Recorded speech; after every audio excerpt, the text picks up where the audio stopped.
Hi, happy mini golf day. This week, we learned about how important it is to make golf more accessible to BIPOC, women, people with disabilities, and other marginalized groups. We also learned that mini golf came about as the result of a feminist action. I also shared 50 ways to celebrate mini golf day, including 50 places that you should definitely check out if you want extra fun mini golf locations. Plus, we made a mock golf ball with instructions for a stranger to go on their own merriment mission and remind them to go play mini golf.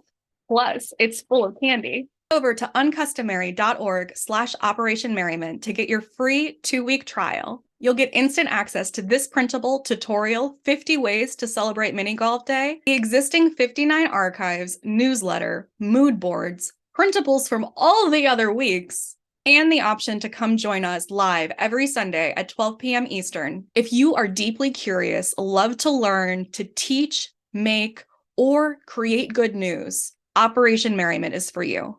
Come join us. I got this in the little vending machine ball.